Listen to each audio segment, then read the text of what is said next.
Back here. Hold on, wait for the microphone, please.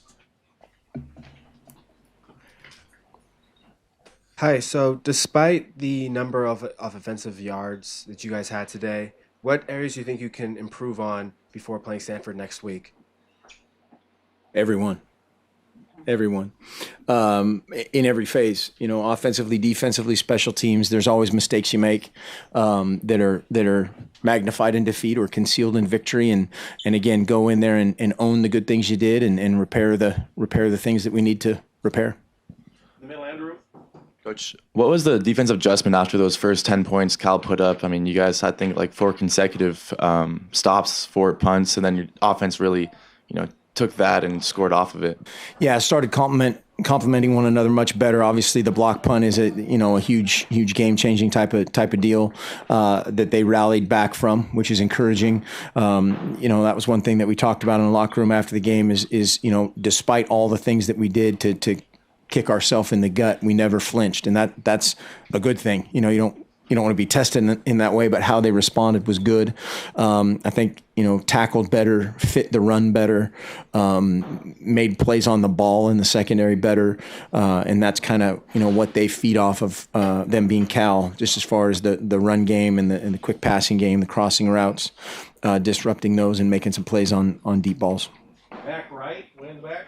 Hey, Coach, can you talk about how the offensive line not only gave Vernon Adams a lot of time to throw, but they also opened up a lot of holes for all the running backs on the roster? Yeah, I thought they played really well tonight. That was one thing coming into it in some of their situational stuff. We thought they would be in a 3-man rush, and when they did, he was back there and had a ton of time. That one long play down the left sideline to Darren. I mean, he was back there. I mean, just like 7 on 7, and he did a great job of distributing. Sometimes those guys have a tendency when it's a 3-man rush, every offensive line, not necessarily us, but just to kind of relax, and we didn't do that, and we really challenged them to run the ball better this week and cleaner, and they did that to a very good degree. Right here, Jay, to the right. How would you grade the play of the secondary? I mean, was this one of their better games of the season overall, or what do you think? I hope so. When we watch the film, there's, it's always one of those things that the result and holding a team like that and a player of Jared's caliber, the receivers around him, the tailbacks that they have, I think the blink view of that could be yes.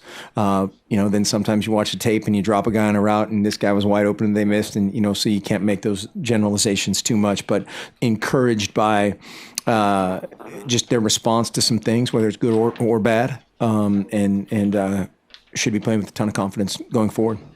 Coach Pelham's in the back. Next question. Any more? Right here on the right, Tyson. Mark, you guys have had a couple different. I think it was Colorado when Coach Pelham decided to come down on the sidelines. He stuck down there. This game, Coach Neal comes upstairs.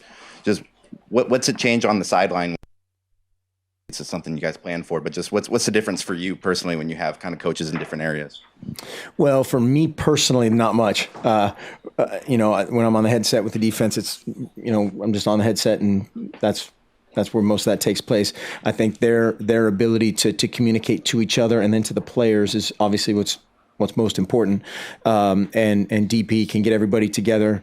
Certainly the back end, the linebackers and the secondary, he was getting with today and communicating what needs to be communicated.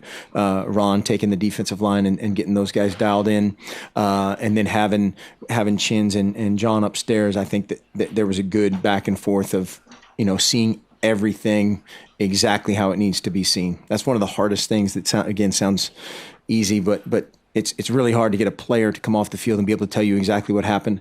And sometimes you can't get exactly what you need from the guys upstairs, and that's an ongoing thing in every phase, not just on defense. And there's some personnel changes, so we're talking about that. But the end game is again just identification, communication, and then getting that communicated to the players.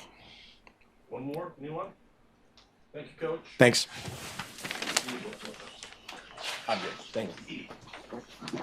Have books.